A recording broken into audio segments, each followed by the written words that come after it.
In marriage, it's possible and common actually to repeat the same bad habits with our spouse, which inevitably leads to repetitive conflict. It's that conversation you feel like you've had a million times, but it just keeps happening again. My next guest wants you to play a different role the next time that familiar argument arrives. And rather than simply being a defender of your truth, take on a different approach.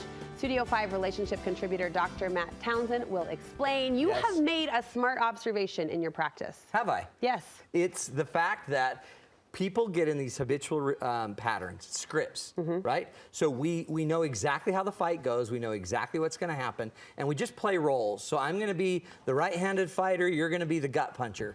And we just do our roles, and we only know a few roles to handle a conflict. But there are many other things we can do in the middle of a conflict other than defend yourself, other than escalate, other than elevate, or other than run. There's some other roles we can play. So I want to show you what roles we play to turn down the fire in the fight. This is fantastic because you reference it as a script and it can feel like that. Yeah. So you're the casting director. Casting director. And I need a really good group, or I just need one actor to be able to play 5 roles. Okay, all right. So the first role that we need to play the next time there is a conflict is the learner. The learner. So imagine you go to the doctor's office and the doctor is just a really good learner.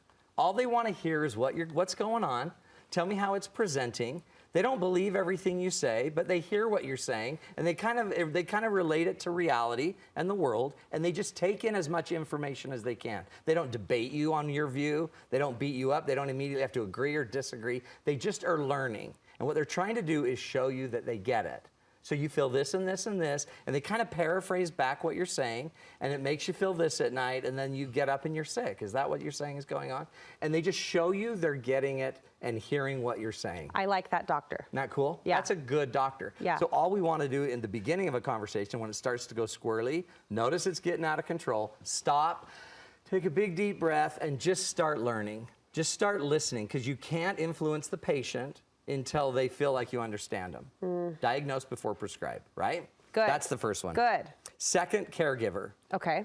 The basic rule is you don't care what I'm saying if you don't sense I care, right? So pretty much every fight we have today about anything today usually has a history, emotional history.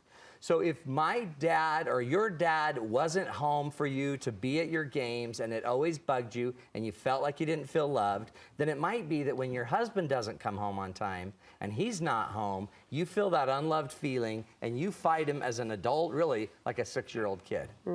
So what would be powerful is as I'm listening to what this person is saying is going on, what if I could try to care?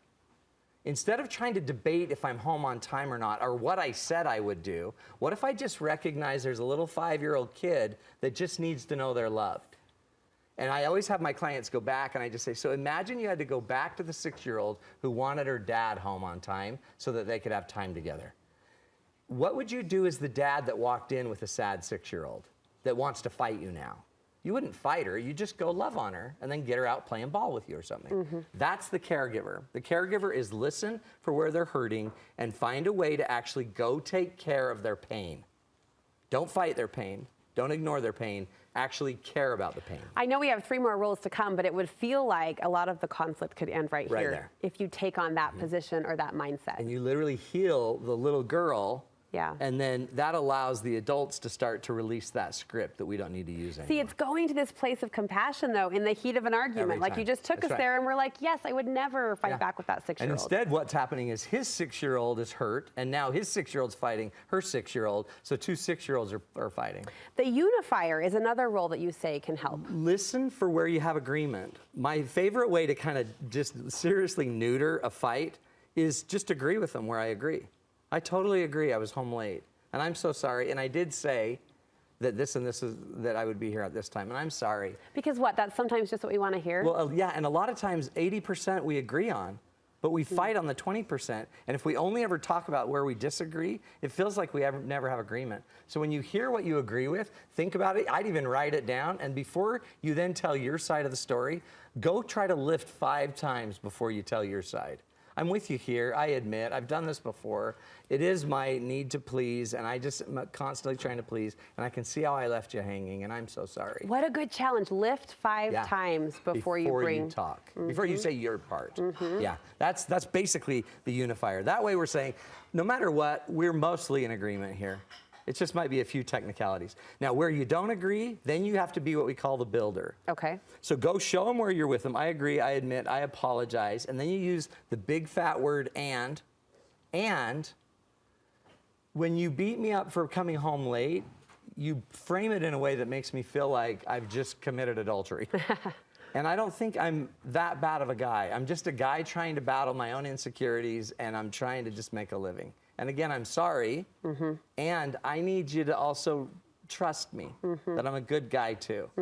And if that person that I'm talking to can actually listen to my side of the story, become a caregiver to my side of the story, try to be the doctor and understand my side of the story, then we both can start to move this. Is it wise to always put that big fat and in the same conversation? Like, I'm thinking sometimes, is it ever just helpful to end at the apology and maybe circle back later with the and? Yeah, absolutely. Okay. The hard part you'll find out is most people don't want to do that. They don't circle back. Because they've got to get their side in. Yeah. They've got to tell their side. By the way, that's a super sign of emotional intelligence and maturity if you don't need to get your story in. If you can just let your story sit. And a lot of times if you let some of these stories sit, they just evaporate. They just go away. Okay. Right? All right. Last but not least, by the way, is change. Change agent. Be the change agent. If I've learned, then I need to go change. Go change.